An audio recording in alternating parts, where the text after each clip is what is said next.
Hello students, today we will do Biot-Savart law. Biot-Savart law का क्या use होता है? It is used to find the magnetic field at a point due to current carrying conductor. यानी कि किसी particular point पे magnetic field निकालने के लिए किसकी वजह से due to current carrying conductor हम किसका यूज़ करते हैं? बायोट-सावर्ट लॉ का यूज़ करते हैं. ठीक है, होता क्या है बायोट-सावर्ट लॉ, जरा देखते हैं इसको. मान लेते हैं हमारा कोई ये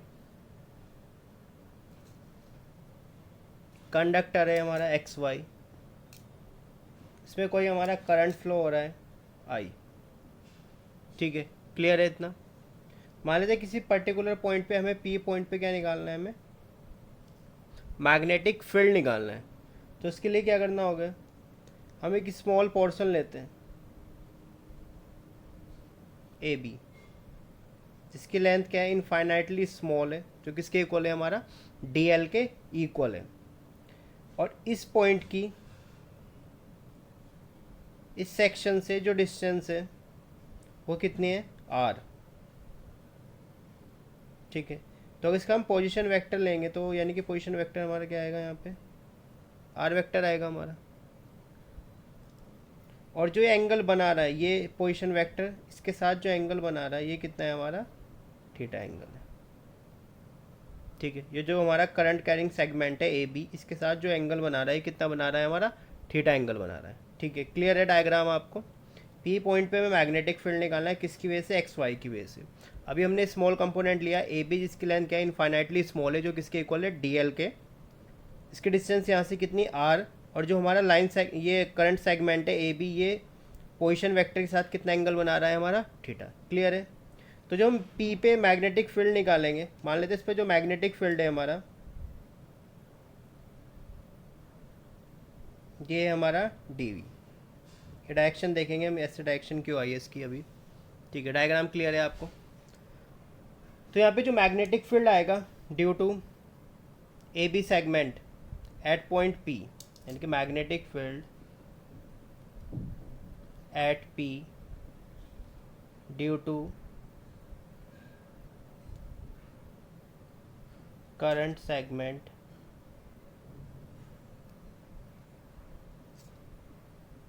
ए बी इज, मान लेते हैं क्या है हमारा, डी बी है. तो इसके अकॉर्डिंग जो हमारा डी बी होगा, d B is directly proportional to current आएगा. यानी जितना ज़्यादा इसमें करंट फ्लो करेगा उतना ज़्यादा हमारा क्या होगा, मैग्नेटिक फील्ड होगा. सेकंड हमारा जो डी बी होगा ये डायरेक्टली अपोर्शनल होगा हमारा डी एल, यानी कि इसके कंपोनेंट की लेंथ पे भी डिपेंड करेगा. Second, d B is directly proportional to sine theta. Next, d B is inversely proportional to 1/r². यानी इनवर्स लो यहाँ पे क्या करेगा, ये फॉलो करेगा. तो हम इसको कैसे लिख सकते हैं, यानी कि आई पे डिपेंड करेगा, डी एल पे, उनके बीच के एंगल पे डिपेंड करेगा, और आर पे डिपेंड करेगा. क्लियर है इतना. तो इसको हम कैसे लिख सकते हैं, d B is directly proportional to I D L sine theta upon r², ऐसे लिख सकते हैं. तो यहाँ पे एक हमारा कांस्टेंट आएगा, d B is equal to k I D L sine theta upon r². यहाँ पे कांस्टेंट आया है.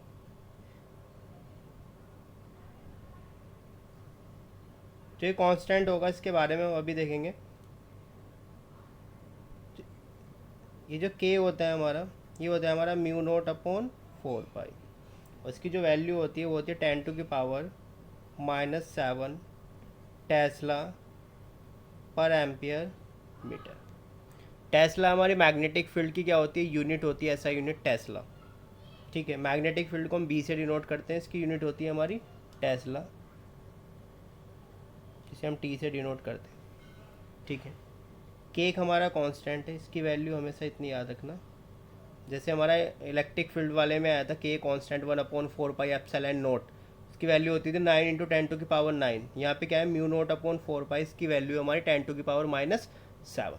क्लियर है यहाँ पे आपको.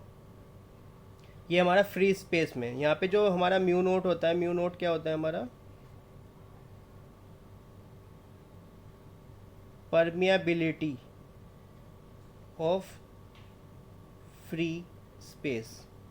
बस आप अभी ये मान लीजिए जो हमारा म्यू नोट होता है ये हमें मैग्नेटिक प्रॉपर्टी बताता है मीडियम की, और जो हमारा एप्सिलॉन नोट था वो क्या बताता है हमारी इलेक्ट्रिक प्रॉपर्टी किसकी, मीडियम की। ठीक है, नोट है तो यानी कि फ्री स्पेस है। और क्लियर है आपको यहाँ पे। ये वैसे हम डिटेल में पढ़ेंगे, जो हमारा चैप्टर आएगा, चैप्टर हमारा 5th आएगा, उसमें हम डिटेल में पढ़ेंगे म्यू नोट हमारा क्या होता है, एप्सिलॉन नोट क्या होता है। ठीक है, यहाँ तक क्लियर है आपको। तो यानी कि हम इसको कैसे लिख सकते हैं, अब D B is equal to mu naught upon 4 pi I D L sine theta upon R square. Clear है यहाँ पे आपको। तो ये तो हमारा स्मॉल कंपोनेंट की वजह से आया। तो इस पूरे वायर के निकालने के लिए हमें क्या करना होगा, यहाँ पे इंटीग्रेशन करना होगा।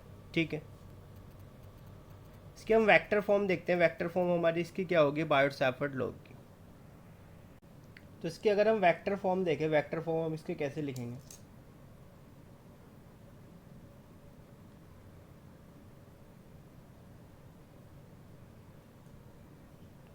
डी वी एक वेक्टर क्वांटिटी है, म्यू नोट अपॉन 4 पाई, करंट एक हमारी स्केलर क्वांटिटी होता है तो सिंपल हमारा आई आएगा, डी एल एक हमारा वेक्टर क्वांटिटी है, इनटू अब यहाँ पे देखो जरा साइन थीटा आ रहा है, तो साइन थीटा है तो यानी कौन सा प्रोडक्ट होगा, हमारा क्रॉस प्रोडक्ट होगा। यहाँ पे इसलिए क्या लगाया मैंने, क्रॉस लगाया। ठीक है, तो इसके लिए हमें सेकंड क्या होनी चाहिए, सेकंड वेक्टर होना चाहिए। सेकंड वेक्टर तो यहाँ पे आपको नहीं दिख रहा है, तो सिंपल आप क्या करोगे, ये एंगल किस किस के बीच में बन रहा है, हमारा आर वेक्टर का और डी एल के बीच में बन रहा है। जो हमारा ये एंगल था ये डी एल और आर के बीच में था, यानी कि यहाँ पे हमारा क्या आएगा, एक यूनिट वेक्टर आएगा divide by R square. Clear है, इसको हम ऐसे लिख सकते हैं, या फिर आप mu naught upon 4 pi I D L, हमें पता है हम यूनिट वेक्टर को कैसे लिख सकते हैं, R vector divide by R vector का मैग्नीट्यूड। यानी कि जो हमारा डी बी आएगा ये किसके इक्वल आ जाएगा, mu naught upon 4 pi D L cross R vector divide by R cube.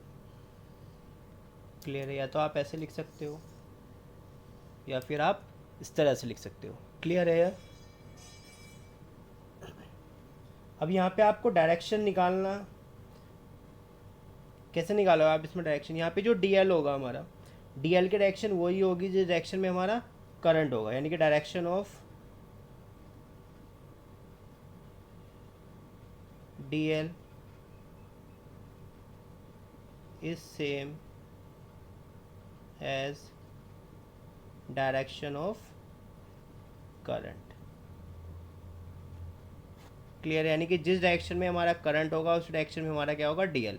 जैसे यहाँ पे करंट ऊपर के डायरेक्शन में, तो डीएल की डायरेक्शन कहाँ की होगी, ऊपर की होगी। ठीक है, अब ये जो क्रॉस प्रोडक्ट होता है इसके डायरेक्शन हम किससे फाइंड आउट करते हैं हमेशा, क्योंकि ये चैप्टर आपका जो स्टार्ट हो गया है 4 चैप्टर, इसमें आपका डायरेक्शन का बहुत ज़्यादा यूज़ होगा।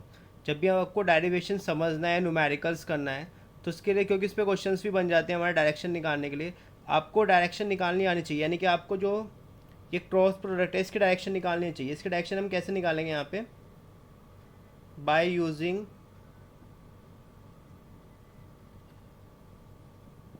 Right hand screw rule. या पहले भी पढ़ चुके हो 10th क्लास में, जो मैक्सवेल था हमारा, राइट हैंड थंब रूल जिसको बोलते थे हम, वही रूल है हमारा ये, इस तरह से। ठीक है, देखते जरा कैसे इसके डायरेक्शन निकालेंगे हम। पहले हम थोड़ा सा इसमें पढ़ लेते हैं राइट हैंड स्क्रू रूल होता क्या है हमारा। ठीक है, तो अगर हम राइट हैंड थंब रूल देखें तो इसमें क्या है, if you hold the conductor in the palm of right hand, यानी कि अगर हम अपने पाम में ये हमारा कंडक्टर, इसको अगर होल्ड करते हैं, so that the thumb points in the direction of flow of current, मान लेते हैं इसमें जो करंट है वो ऊपर की तरफ फ्लो कर रहा है, मैंने इसको ऐसे होल्ड किया है, यानी कि जो हमारा थंब है ये किसकी डायरेक्शन दिखा रहा है, हमारा करंट की डायरेक्शन दिखा रहा है। Then the curls of finger give the direction of magnetic field lines, यानी कि जो हमारे ये कर्ल्स है, ये फिंगर्स के जो कर्ल्स है ये हमारे किसकी डायरेक्शन देंगे, मैग्नेटिक फील्ड की डायरेक्शन देंगे, यानी कि करंट ऊपर की तरफ है हमारा, ठीक है। और तो यानी कि मैग्नेटिक फील्ड हमारा कैसे होगा, इस तरह से मैग्नेटिक फील्ड, इस तरह से होगा हमारा मैग्नेटिक फील्ड, तो फिंगर्स ऐसे दिखा रही है हमारे। क्लियर है यहाँ पे, ठीक है। जैसे मैं बना के दिखाता हूँ आपको एक डायग्राम, कि जैसे इसमें करंट है हमारा ऊपर की तरफ फ्लो कर रहा है, तो अगर मुझे इसमें मैग्नेटिक फील्ड लाइंस निकालनी है, जो हमने ऑस्टेट में देखा था कि जो हमारा स्ट्रेट वायर होता है उसमें जो करंट आता था हमारा, जो मैग्नेटिक फील्ड लाइंस आती थी वो कैसी आती थी, कॉन्सेंट्रिक सर्कल होती थी। तो अगर मैं इसका ड्रॉ करूँ तो कैसे आएगा, ये ऐसा है हमारा, यानी कि जो इसमें आएगी हमारी कुछ इस तरह से होगा, इस तरह से मैग्नेटिक फील्ड लाइंस होगी। डायरेक्शन कैसी होगी उनकी, देखो जरा, ये ऊपर है, यानी कि इस तरह से तो आ रही है हमारी डायरेक्शन मैग्नेटिक फील्ड लाइंस की। क्लियर है इतना आपको, ठीक है। फिर इसमें हम डायरेक्शन कैसे निकालेंगे, जैसे हमारा इसमें डी बी था, हमारा D B is equal to mu naught upon 4 pi I D L into R vector divide by R cube था, ठीक है। ये हमारा डायग्राम था, ये पी पॉइंट था, ये थीटा था, ये स्मॉल कंपोनेंट था डी एल, और ये हमारा करंट था आई, ये हमारा आर वेक्टर था। क्लियर था इतना, ठीक है। तो यहाँ से अगर आप देखो, पहले डी एल है फिर आर है, पहले क्या है हमारा डी एल फिर क्या है हमारा आर, तो यानी कि आपको जो इन कर्ल्स को करना है, इन जो ये कर्ल्स है आपको, इनको आपको किस तरह से फोल्ड करना है ये ध्यान रखना, मेथड निकालने का। ये जो आपकी फिंगर्स हैं, इस केस में जो आपका थंब होगा वो किसकी डायरेक्शन देगा, मैग्नेटिक फील्ड की डायरेक्शन देगा। इस केस में आपका जो कर्ल हमारा थंब होगा वो किसकी डायरेक्शन देगा, मैग्नेटिक फील्ड की डायरेक्शन देगा। तो अगर मैं इन फिंगर्स को किस डायरेक्शन में करूँगा, पहले डी एल की डायरेक्शन में करूँगा, डी एल किधर है हमारा, इस डायरेक्शन में डी एल है, ठीक है। इसको ऐसे किया मैंने। अब इनको फोल्ड किस डायरेक्शन में करना है, जिस डायरेक्शन में हमारा आर होगा। पहले तो इसको ओपन करो, जो स्टार्टिंग में लिखा हुआ है, स्टार्टिंग में क्या लिखा हुआ है, डी एल, यानी डी एल की डायरेक्शन में इनको ऐसे भी कर सकते हो आप, ऐसे भी कर सकते हो, ऐसे भी कर सकते हो, ठीक है। तो मैंने इसको ऐसे डी एल ऐसे किया। अब आर किस डायरेक्शन में, आर हमारा इस डायरेक्शन में, तो मैं अगर इसको मैं कैसे फोल्ड कर सकता हूँ, बस नीचे की तरफ फोल्ड कर सकता हूँ, नीचे तो आर नहीं आ रहा है, तो यानी कैसे करना होगा मुझे फिंगर्स को, और मैं अगर ऐसे करता हूँ तो ये इधर फोल्ड होगी तब भी गलत है, यानी कैसे इसको मुझे ऐसे पलटना पड़ेगा, और आर के डायरेक्शन में ऐसे करूँगा। अब थंब देखो, आपका थंब, थंब यानी किस डायरेक्शन में आ रहा है, ये इधर हो गया हमारा, ये इधर, थंब किस डायरेक्शन में आ रहा है, डाउनवर्ड में, यानी कि जो यहाँ पे मैग्नेटिक फील्ड होगा हमारा पी पे, जो मैग्नेटिक फील्ड होगा वो कैसे होगा हमारा, डाउनवर्ड डायरेक्शन में। डाउनवर्ड को हमेशा ऑस्टेड में बताया था फर्स्ट वीडियो में, जिसने ये देखी वो देख लेना। डाउनवर्ड को हम इस तरह से दिखाते हैं, चाहे करंट हो, हमारा करंट होगा तो डाउनवर्ड में, तो उसको ऐसे दिखाएंगे, मैग्नेटिक फील्ड लाइंस अंदर की तरफ होगी तब भी ऐसे दिखाएंगे। करंट अगर बाहर की तरफ है, या मैग्नेटिक फील्ड लाइंस बाहर की तरफ है, तो हम उसको डॉट से दिखाते हैं, ठीक है। ये क्लियर हुआ आपको, यानी सबसे पहले जो हमारा स्टार्टिंग में लिखा रहता है उसकी तरफ, या फिर इसको एग्जांपल को हम छोड़े, एक सिंपल लें, C is equal to A vector into B vector, ठीक है। मान लेते हैं हमारा ए इस डायरेक्शन में, ठीक है, और बी इस डायरेक्शन में। सी निकालना है, सी हमारा किस डायरेक्शन में होगा, तो इसके लिए हमें क्या करना होगा, तो सबसे पहले अगर हम देखें, सबसे पहले ए, यानी कि इसको मैं ए के डायरेक्शन में रख दूँ इस तरह से, फिंगर्स को भी, थंब का कोई यूज़ नहीं है, फिंगर्स को मैंने किसके डायरेक्शन में किया, ए। अब किधर फोल्ड करना है, बी की तरफ फोल्ड करना है, बी किधर है हमारा, इस डायरेक्शन में, तो कैसे करूँगा बी की डायरेक्शन में फोल्ड, ऐसे करके, बी की डायरेक्शन है ऐसे, यही तो है हमारी बी की डायरेक्शन, इस डायरेक्शन में हमारा बी है, तो किधर आ रहा है इसमें मैग्नेटिक फील्ड, अपवर्ड आ रहा है, यानी कि जो सी की डायरेक्शन होगी हमारी वो कैसी होगी, अपवर्ड होगी हमारी सी की डायरेक्शन। क्लियर है, तो एक एग्जांपल और लेते हैं इसमें।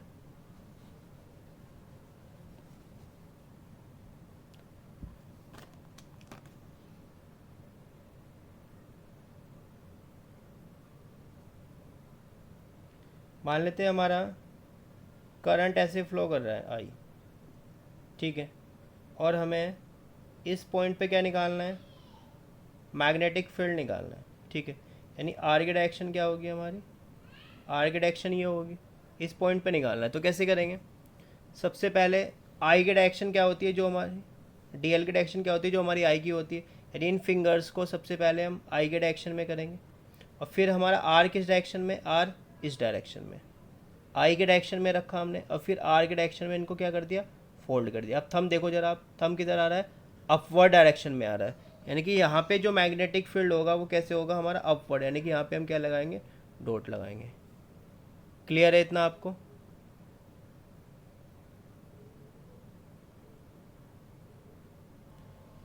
जैसे हम लूप होते हैं हमारे, हमें लूप में निकालना होता है कि ये हमारा मैग्नेट की तरह किस तरह से बिहेव कर रहा है, यानी किधर हमारा नॉर्थ पोल है और किधर हमारा साउथ पोल है। ये हम किससे पता करेंगे, करंट की डायरेक्शन कैसी है, एंटी क्लॉकवाइज है या हमारी क्लॉकवाइज है। यानी कि अगर हमारी एंटी क्लॉकवाइज डायरेक्शन होगी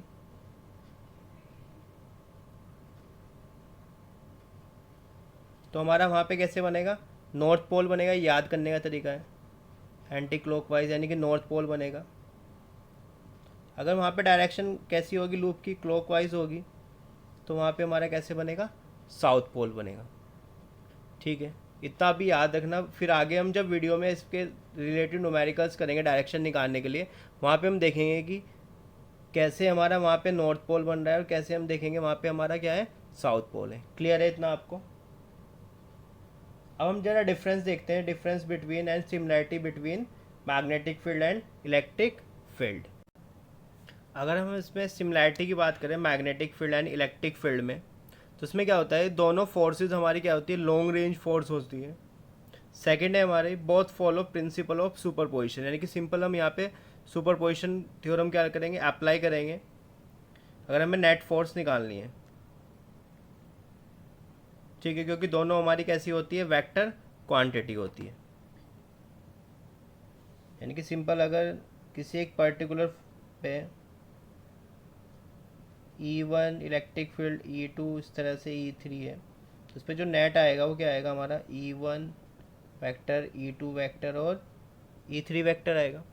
ऐसे अगर किसी पर्टिकुलर पे तीन मैग्नेटिक फोर्स लग रही है, तो यानी B vector is equal to क्या आएगा, B1 plus B2 plus B3। यानी कि सुपरपोजिशन थ्योरम का क्या करती है, फॉलो करती है, ठीक है। ये तो इनमें हमारी क्या है, सिमिलैरिटीज़ है।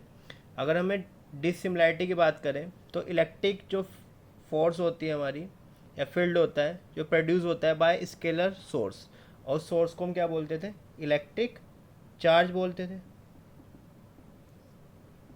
इलेक्ट्रिक चार्ज ही तो हमारा क्या ओरिजिन है, इसकी वजह से हमारा क्या होता है, इलेक्ट्रिक फील्ड क्या होता है, प्रोड्यूस होता है। और जो मैग्नेटिक फील्ड है ये किससे प्रोड्यूस होता है, एक वेक्टर सोर्स से प्रोड्यूस होते हैं, जो हमारा क्या है, एक करंट एलिमेंट, यानी कि आई डी एल, इसको हम क्या बोलते हैं, करंट एलिमेंट। क्लियर है इतना। नेक्स्ट अगर डिसिमिलैरिटी देखें, तो electric field is along the displacement vector joining the source and field position. यानी कि अगर ये हमारा कोई सोर्स है, इस पॉइंट पे हमें क्या निकालना है, मैग्नेटिक इलेक्ट्रिक फील्ड निकालना है। तो ये हमारा जो इलेक्ट्रिक फील्ड होगा, या तो हमारा इस डायरेक्शन में होगा इलेक्ट्रिक फील्ड, या फिर हमारा इस डायरेक्शन में होगा। ये पॉजिटिव है तो यानी कि पॉजिटिव है, तो यानी कि इस डायरेक्शन में हमारा क्या होगा, इलेक्ट्रिक फील्ड होगा। ये जरा देखो, इलेक्ट्रिक फील्ड किधर है इसमें, अलोंग द डिस्प्लेसमेंट वेक्टर, ये तो हमारा डिस्प्लेसमेंट वेक्टर होगा, ये हमारा क्या होगा, डिस्प्लेसमेंट वेक्टर। इसके अलोंग होगा हमारा यहाँ पे इलेक्ट्रिक फील्ड। पर इसमें क्या होगा, magnetic field is perpendicular to the plane containing the R vector and current element. इस पोजिशन पे निकालना है हमें। ये डी एल, इसमें करंट फ्लो हो रहा है आई, ये आर है। तो यानी जब भी हमारा इसमें जो हम बी निकालते थे वो क्या, अगर हम डायरेक्शन देखते तो जो डी बी आता था वो क्या था, mu naught upon 4 pi I D L cross R upon R square आता था हमारा, ठीक है। तो यहाँ पे जो हमारा, अगर हम डी बी की डायरेक्शन देखें तो डी बी की डायरेक्शन हमारी क्या आती थी, D L cross R vector, ये तो आता था। तो जब भी हमारा क्रॉस होता है, यानी कि जो इसकी डायरेक्शन होगी वो डायरेक्शन हमारी जिस प्लेन में दोनों लाई करेंगे, डी एल और आर जिस प्लेन में लाई करेंगे उसका हमेशा क्या होगी, परपेंडिकुलर। मैं लिखता हूँ C is equal to A cross B. इसका मतलब है जिस प्लेन में हमारा ए और बी लाई करेगा उसके परपेंडिकुलर हमारी क्या होगी, सी की डायरेक्शन होगी। जैसे कि अगर मेरा ये एक्स डायरेक्शन में लाई करता है, ये हमारा वाई में लाई करता है, ये हमारा वाई, एक्स और जेड। मान लेते हैं ए की डायरेक्शन हमारी ये हमारी बी की डायरेक्शन है, इधर हमारी ए की डायरेक्शन है। तो यानी कि किस प्लेन में हमारा एक्स वाई प्लेन में लाई कर रहे हैं, तो हमेशा जब भी सी आएगा वो इसका क्या होगा, परपेंडिकुलर। यानी कि जो हमारी सी की डायरेक्शन होगी वो क्या होगी, हमारी जेड डायरेक्शन में होगा, क्योंकि जेड एक्स वाई प्लेन के क्या होता है, हमेशा परपेंडिकुलर होता है। क्लियर है आपको?